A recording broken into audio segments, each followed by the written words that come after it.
இது போன்ற புதிய நாடக வீடியோக்களுக்கு கீழே தெரியக்கூடிய இந்த சப்ஸ்கிரைப் பட்டனை கிளிக் பண்ணி சப்ஸ்கிரைப் பண்ணிக்கோங்க. கூடவே வர இந்த பெல் ஐக்கானை கிளிக் பண்ணி ஆல் அப்படின்ற ஆப்ஷனை செட் பண்ணி வச்சுக்கோங்க.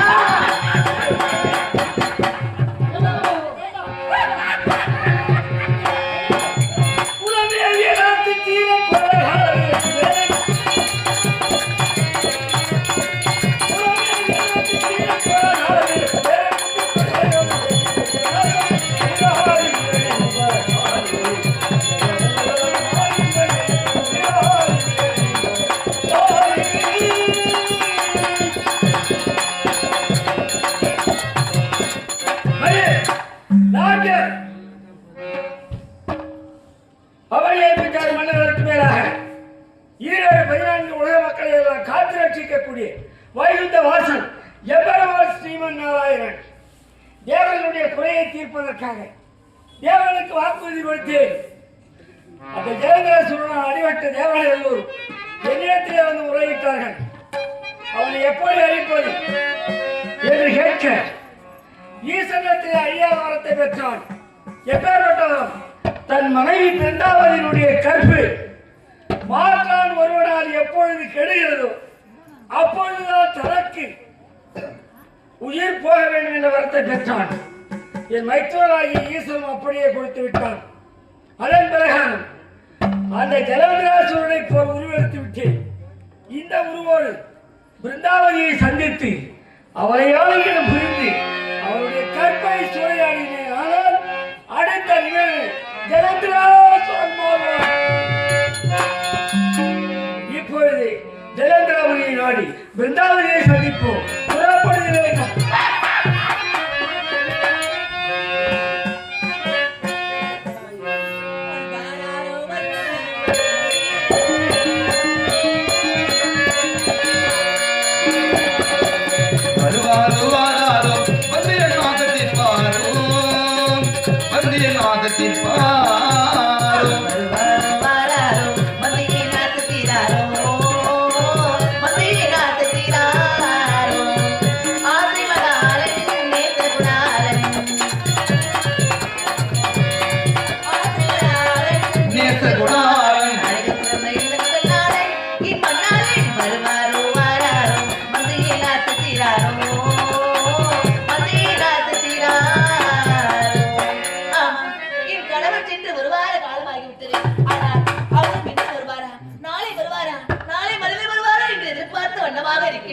ஆனால் எப்பொழுது வருவார் வருவார் என்று எதிர்பார்த்து வண்ணமாக இருக்கின்றேன். வழிமீது விவைத்து காத்துக் கொண்டிருக்கின்றேன்.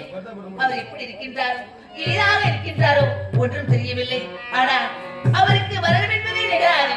ஏனென்றால் மாற்றார் கருத்துதான் என் கற்பு எப்பொழுது கிடைக்கிறதோ அப்பொழுதுதான் என் கணவருக்கு மரணம். அப்படி இருக்கும்போது நான் இருக்கும்போது என்னை அறியாமல் மாற்றாரின் கரத்தை தொட முடியுமா? என் மீது கருத்தால் கட வைக்கவே முடியா. இப்பொழுது செல்கின்றேன். ஆமா, இதுவரை காணவில்லையே. எங்க இருக்கின்றார் ஒன்றும் புரியவில்லை. ஆனால் இன்றானது எப்படியாவது வருவார் என்று எதிர்பார்த்து வண்ணமாக இருக்கின்றோம். சரி சரி பார்க்கலாம்.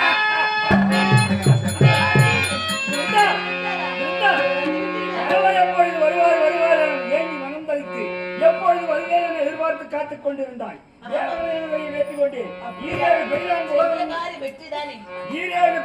உலகம் நமக்கு அடிமையாகிவிட்டது.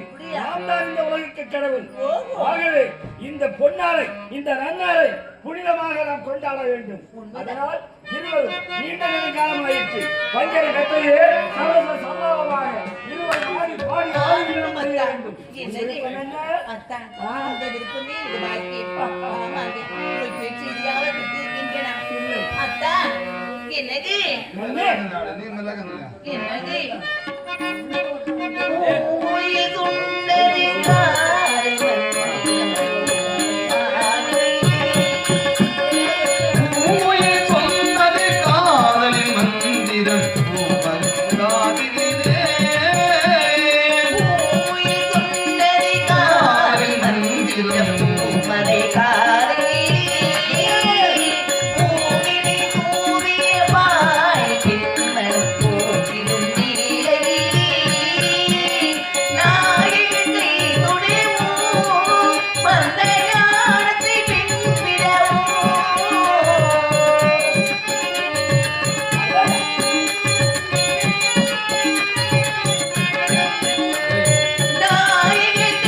பார்த்தேன் கண்ணுக்கே தெளிவனவரை இரவாயிரம் கையிலாயம் செல்கிறேன் வருகின்றேன் வருகின்றேன்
கைலாயம்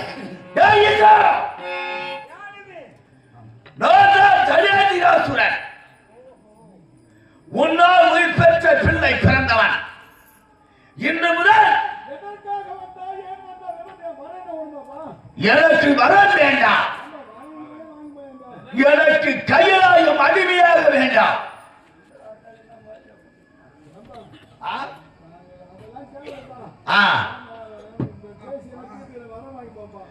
எனக்கு வர வேண்டாம் ஒன்று வேண்டாம் எனக்கு கைலாயம்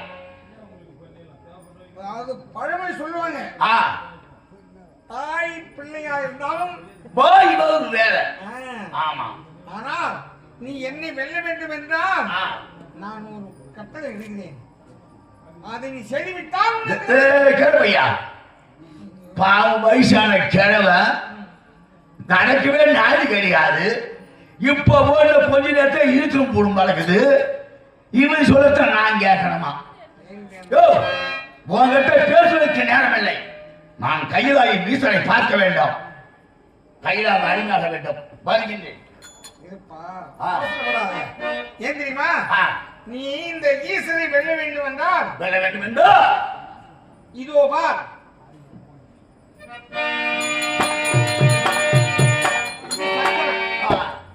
இந்த சக்கரத்தை நீ மார்போடு தூக்கி நிறுத்திட்டீனா நீ ஈசனையே வென்றது போல் அர்த்தம்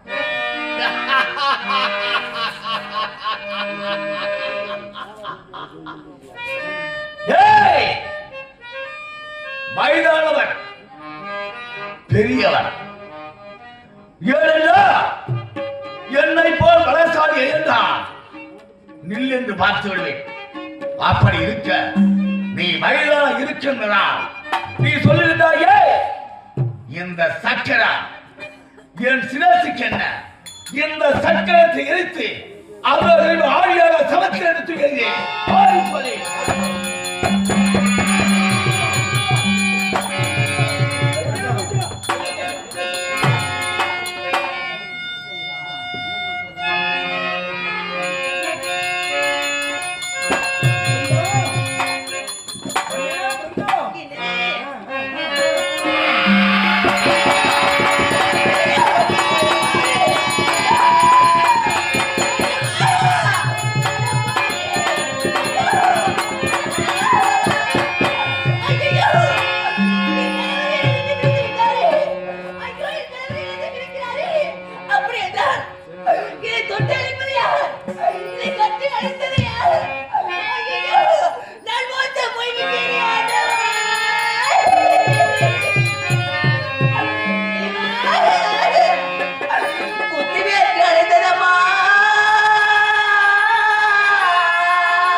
நான் காலம் முழுவதும் பொட்டோடு பூவோடு சந்தோஷமாக இருக்கலாம் என்று நினைத்தேனே என் வாழ்க்கை இப்படி பாதையிலே பறிபோய்விட்டது. அத்தா நான் தாரி அறுக்கணுமா, நான் தள்ளிடு போகணுமா,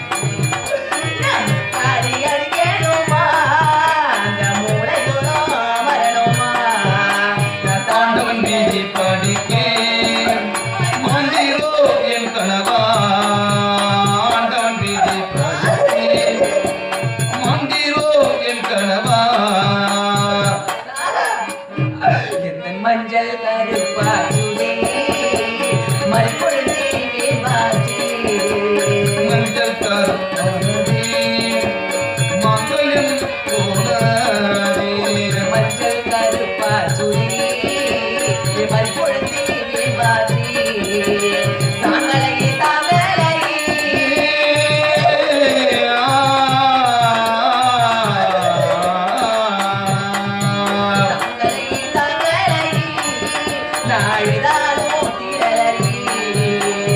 ஆண்டவன் மந்திரோ என் கனவா.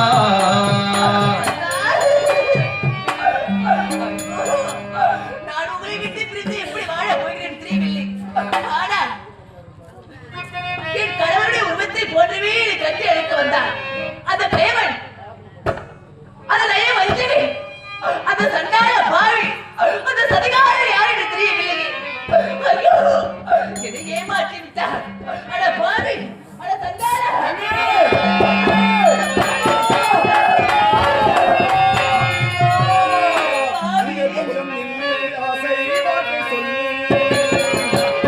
அங்கே கொஞ்சம் நின்று ஆசை வார்த்தை சொல்லு,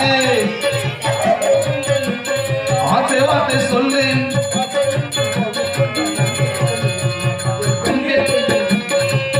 கொஞ்சம் நில்லு.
சொல்லுது என் மனம் சேரடி மாமனியே.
ஐயோ, ஆண்டவா! ஆண்டவா! அந்த மட்டும் போதும் போதும் இந்த யார வார்த்தை வேண்டாம் வந்த வழி பார்த்தே அந்த மட்டும் போதும் போதும் இந்த யார வாக்குதனை வந்த வழி ஓடி போச்சா அந்த மட்டும் போதும் போதும் இந்த யார வார்த்தை வேண்டாம் வந்த வழி பார்த்தே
ஐயோ, இனிமேல் இந்த கணவர் இருந்த பிறகு இந்த பூமியில் நான் மட்டும் வாழ்ந்து என்ன சாதிக்க போகின்றேன்? அதான் என் கணவருக்கு இருப்பதற்கு நானே காரணமாக விட்டேன். அதான் நானே ஒத்துமையாக இருந்தார், நானே பத்திரியாக இருந்தார், நானே கருத்தரசியாக இருந்தார், கணவரை கற்கின்ற தெய்வமாக இருந்திருந்தார். இப்போதே ஒரு அதிர்ஷ்டம் உருவாக்கி அந்த அப்படியே உயிரை வாழ்த்துக் கொள்கின்றேன். ஐயோ!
என்ன நடந்தது?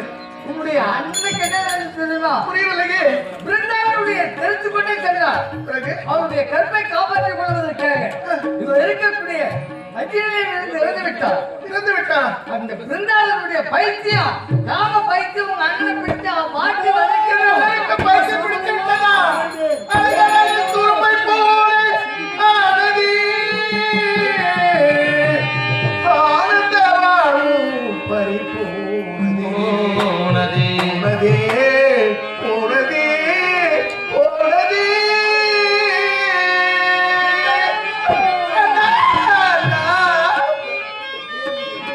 அலைகடலில் துரும்பை போல ஆனந்த வாழும் பரிபூர்ணதே. உங்களுக்கு இப்படிப்பட்ட ஒரு நேர்மை வர வேண்டுமா?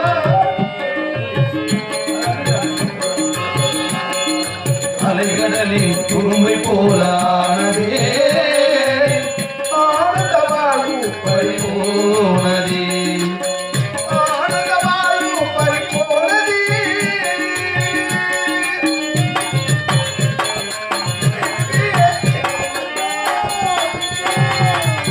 என்னாலும் பிறப்பதை நான் பாவமோ? இதுவே ஐயோ. என்னாலும் பிறப்பதை நான் பாவமோ? அதனால் உனக்கு வந்த சாபம். அதனால் உனக்கு வந்த சாபம். அலைகடலில் துரும்பை போலானதே ஆனந்த வாழும் பரிபூர்ணதே ஆனந்த வாழும் பரிபூர்ண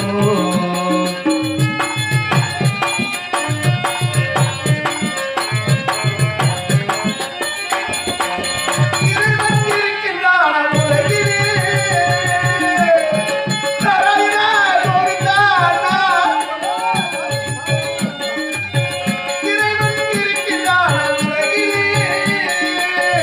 இருந்தால் வருவாவுமே. அவர் இருந்தால் வருவாவுமே. நேரிலே அலைகடலில் துரும்பை போலானதே ஆனந்த வாழும் பரிபூர்ணதே. ஆனந்த வாழும் பரிபூர்ணதே. தானே நரதாய் பவனே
என் அண்ணன் பைத்தியம் தெரிய வேண்டும் என்றால் இந்த பைத்தியம் ஒன்றுமே புரியவில்லை. யாராலுமே தெரிய வைக்கவே முடியாது. ஏன் முடியாது? அவர் மார்பிலே வைத்திருக்கிற நற்பெண்ணை அவளுடைய ஜலத்தை தெளித்தார்.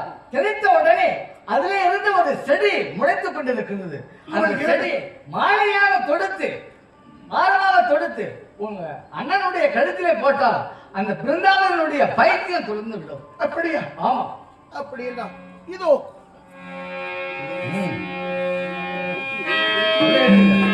நமோ நாராயண, நமோ நாராயண.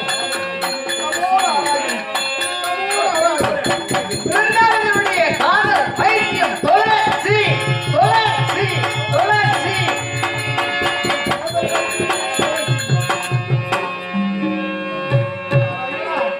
கோவிந்தா. என்னது? மைத்துனரே, என்ன என்ன என்ன என்ன நடக்குது? மகனே, பரந்தாமா. ஆமா பெற்றோட பேர பிள்ளையே சிராக்கும் என்பார்கள். என்னதான் நடந்ததுன்னே தெரியவில்லையே. இந்த விவரமே உங்களுக்கு தெரியாதா? ஆமா அந்த பிருந்தாவதிடத்துல வந்து அது மட்டும்தான் எனக்கு தெரியும். ஆமா அவனை அழிக்க வேண்டும், அந்த அரக்கனை கொல்ல வேண்டும் அப்படி என்று போலியான ஒரு அவதாரம் எடுத்தோம் அல்லவா. அந்த நேரத்துல அவருடைய ஸ்தனமானது என் மார்பிலே பட்டது. எனக்கு காதல் பைத்தியம் வந்து விட்டது. ஆமா வெறி வெறி நாராயண நாயக்கு நானே. காதல் பைத்தியமா வெறி நாராயண நாயக்கு என்ன செய்து விட்டால் தெரியுமா? என்ன செய்தா? ஐயோ நம் கற்புக்கரசி ஆயிட்டு நம் கற்பையை கேள்வி விட்டாரே நாராயணன். இனிமேல் இந்த உயிரை நாம் வைத்துக் கொள்ள கூடாது. அப்படி இல்லை அவளும் ஓஹோ கிளிப்பிரவேசமாகி விட்டாளா? அப்படி என்றால் அவளுக்கு சாலோக சாமியை சாருவே சாட்சியக்கூடிய இந்த ஆண்டவனை நேராக பார்த்திருக்கின்றான். கற்பின் சுலோமணி அல்லவா.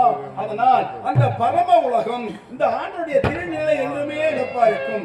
அதாவது சாலோக சாமியை சாருவே சாட்சியக்கூடிய 4ஆம் பதவி, அதை விட ஒரு பெரிய பதவிதான் இந்த பரம பதத்தை அடைவது. இரவனை இரண்டரை கலக்கக்கூடியது, மீண்டும் பிரபா நிலை கொடுக்கக்கூடியது. அப்பேற்பட்ட அந்த பிருந்தாவதி எப்படி என் மார்போடு இருக்கின்றார். அதாவது நீங்க கங்கையை வச்சிருக்கீங்க, அதாவது விநாயகர் பெருமான் சித்திய புத்தின்னு சொல்லக்கூடிய பெண்ணை மடியில வச்சிருக்காரு. நானு பிருந்தாவதிய துளசி மாலையா போட்டுருக்கேன்னா ஓஹோ எல்லாமே ஒரு பெண்ணை சொல்லிதான் இருக்கிறோம்.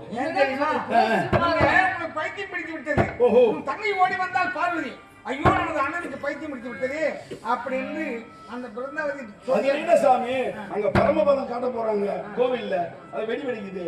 அதனால அந்த பரமபதத்தை இவரெல்லாம் பார்க்க வேண்டும். இந்த ஆண்டவன் திருக்காட்சி பார்த்தாங்க இல்லையா அம்பாள், அதாவது எப்படி அந்த பிருந்தாவதிக்கு மோட்சம் கொடுத்ததோ நம்மோடு வாழ்ந்த மக்கள்லாம் மறுபாடுபட்ட ஒரு சேனுடைய பாரியால் பரிமள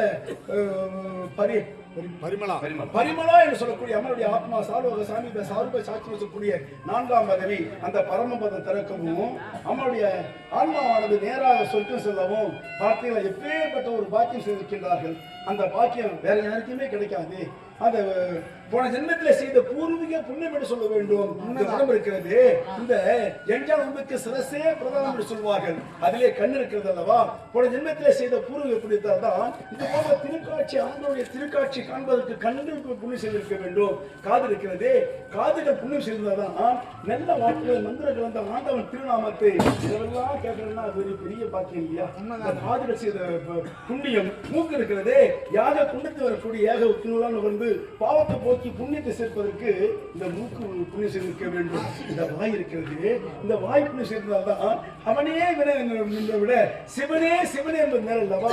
நீரிட்டார் கெட்டார், சிவனை மறந்தார் வாழ்ந்தார், சிவனை மறந்து எவர் வாழ்ந்தார், நீரிட்டு எவர் கெட்டார். அப்பேற்பட்ட அந்த மந்திர வார்த்தைகள் எல்லாம் நல்லாரை காண்பது என்று, நலமைக்க நல்லா சொல் கேட்பது என்று, நல்லா குணங்களை வைப்பது என்று, நல்லாருடன் இருப்பது என்று அந்த நல்ல வார்த்தைகளை சொல்வதற்கு இந்த வாய்கள் புண்ணியம் செய்திருக்க வேண்டும். இந்த கரங்கள் புண்ணியம் செய்தால்தான் அந்த ஆண்டவன் திருக்காட்சியை பார்த்து மனதால் நினைத்து சிரத்தால் வணங்கி கரங்கூப்பி வணங்குவதற்கு இந்த கைகள் புண்ணியம் செய்திருக்க வேண்டும். இந்த கால்கள் புண்ணியம் செய்தால்தான் இப்பேற்பட்ட இந்த திருமணம் எடுத்து நமது பாவத்தெல்லாம் விளக்க முடியும்.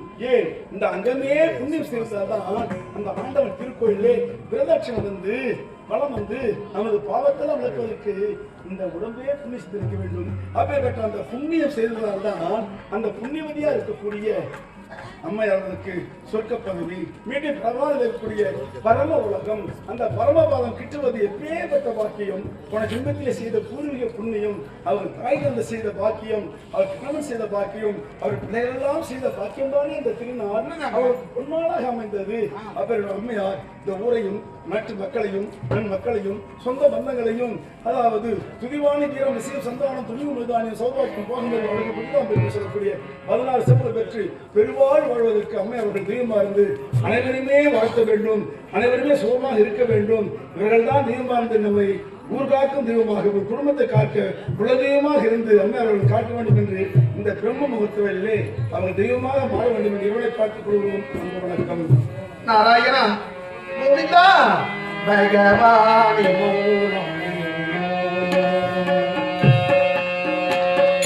பகவானி மௌனம் தேனோ பகவானி மூலம் இனியாவும் நீதிதானோ பகவானி மூலம் இது யாவும் நீதிதானோ பகவானி மௌனம் ஏனோ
கோதை பிறந்த ஊர், கோவிந்தன் வாடும் ஊர், ஜோதிமணி மாடங்கள் தோன்றும் ஊர், நீதியால் நல்ல பக்தர் வாழக்கூடிய நமது பேரறிஞர் நகரில் நம்மோடு வாழ்ந்து நம்மையெல்லாம் இன்று மாலா தூரி விட்டு சென்ற வைத்திருவாள், அதாவது அருமை அக்கா பரிமளா என்று சொல்லக்கூடிய அக்காவுடைய ஆன்மா சாந்தியடைய மோட்ச தீப ஆராதனை என்று சொல்லக்கூடிய இந்த வைகுந்த ஏகாதசி நன்னாளிலே எல்லாம் வல்ல அந்த இறைவனுடைய திருவடியில் இளைப்பாரி அவருடைய உற்சாக உறவினர் குடும்பத்தார் அனைவருக்கும் தெய்வமாக இருந்து என்றென்று வழிகாட்ட வேண்டும் என்றது. இனிய வழியில் எங்களுக்கெல்லாம் ஒரு நல்லதொரு வாய்ப்பு வழங்கிய அதாவது பரிமளா அக்காவுடைய குடும்பத்தாரும் மற்றும் உறவினர்கள் சொந்த பந்தங்கள் அனைவருக்கும் மீண்டும் மீண்டும் நாங்கள் அந்த கலைஞனுடைய சார்பாக நன்றியை தெரிவித்துக் கொண்டு என்றும் உங்களிருந்து நாங்கள் பிரியாமல் விடைபெற்று சொல்கிறோம். நன்றி, வணக்கம்.